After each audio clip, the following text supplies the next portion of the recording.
Let's take a look at how z infinity actually works.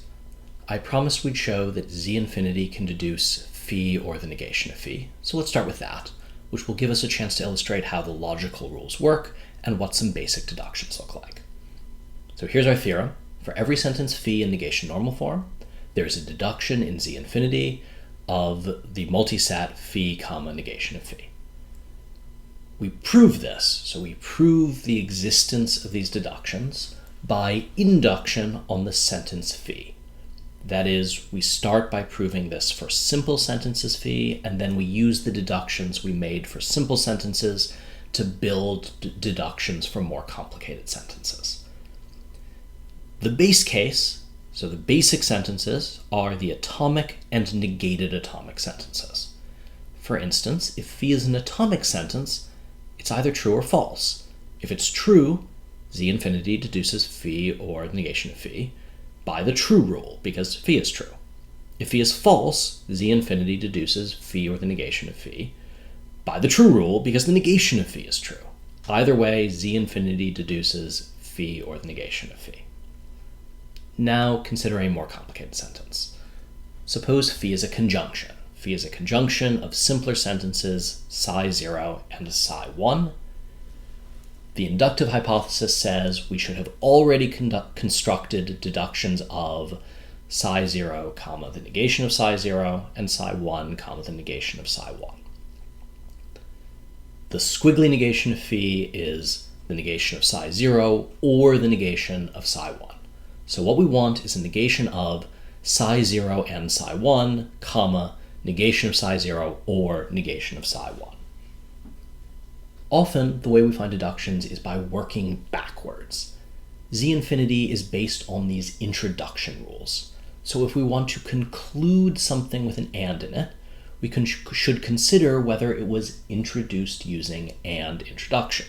If we want to conclude something with an or, we should consider using or introduction. In this case, our conclusion has both an and an or, so both and introduction and or introduction are plausible choices. And from experience, I happen to know often we want conjunctive rules later, closer to the conclusion. So we'll guess correctly that we should try and introduction. That means we're going to try to justify psi 0 and psi 1, comma, negation of psi 0 or negation of psi 1 using an and introduction rule, which means we need to show that we can find deductions of the two parts, psi 0, comma, negation of psi 0 or negation of psi 1, and psi 1, comma, etc. We're going to use this standard notation where our conclusion goes at the bottom. There's a line separating the later step, the last step in the deduction, from the previous steps which helped justify it, and we label the line with the name of the rule. So we write I wedge to tell us we're using the I wedge, the and introduction rule. In the formal statement of the and introduction rule, there was a gamma, a multiset, and here it's that single formula, not psi 0 or not psi 1. Because what and introduction said is if we can deduce psi 0, comma, gamma, and we can also deduce psi 1, comma, gamma, then we can deduce psi 0 and psi 1, comma, gamma. We haven't actually finished showing that the deduction we want exists. We've shown that we could finish it if only we could deduce these two other things. Each of these other things has an or in it, so we should consider or introduction. There are two versions of or introduction. We could justify negation of psi 0 or negation of psi 1, either by justifying negation of psi 0 or by justifying negation of psi 1. We have to guess which version we want, but in this case, it's not so hard to guess. We want to use negation of psi 0 on the left and negation of psi 1 on the right. This discussion in terms of working backwards is how we find this deduction, but our argument is really the deduction itself, this diagram, which we read from top to bottom. What this says is that if we already have a deduction of psi 0, comma, negation of psi 0, then the or introduction rule gives us a deduction of psi 0, comma, negation of psi 0 or negation of psi 1. And if we already have a deduction of psi 1, comma, negation of psi 1, then the or introduction rule gives us a negation of psi 1, comma, negation of etc. And then the and introduction rule says that since we have both of these deductions, we also have the deduction we want of psi 0 and psi 1, comma, negation of psi 0 or negation of psi 1. That's the argument for the inductive step when phi is a conjunction.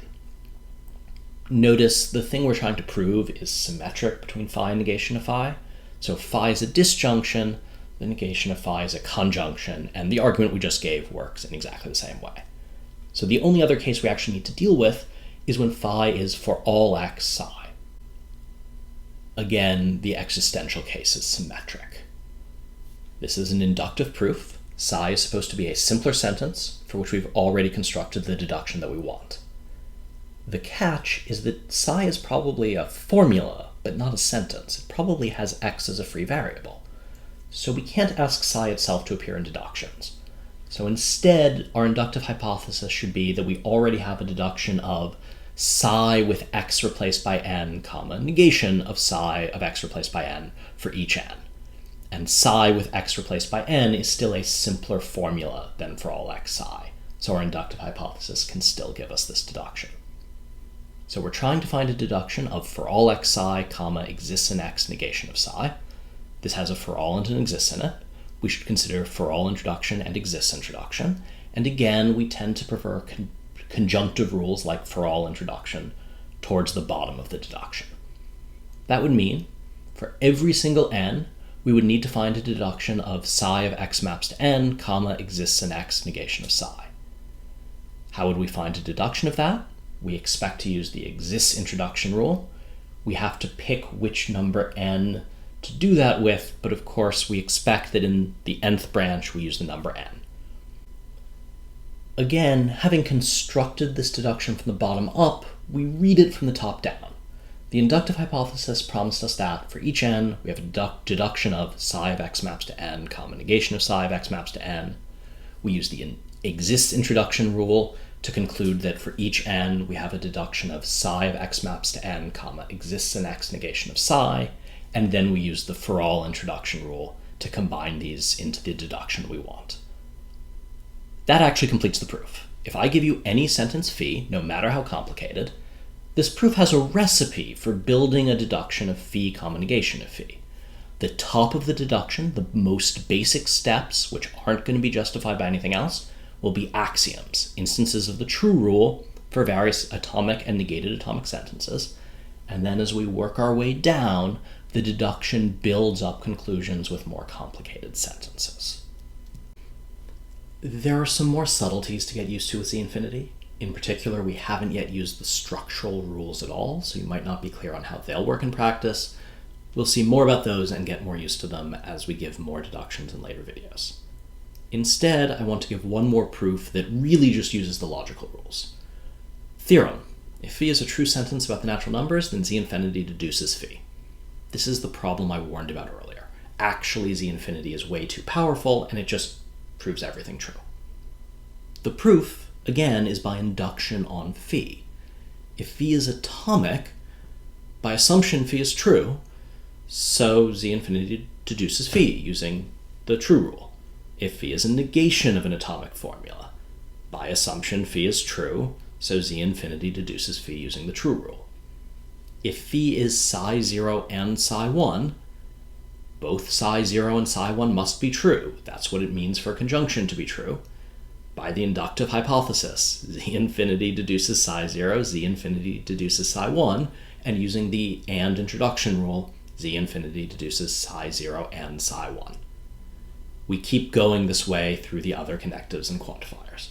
If phi is psi 0 or psi 1, one of psi 0 or psi 1 must be true, and the inductive hypothesis deduces that. If psi 0 is true, then by the inductive hypothesis, Z-infinity deduces psi 0, and then by or introduction, Z-infinity deduces psi 0 or psi 1.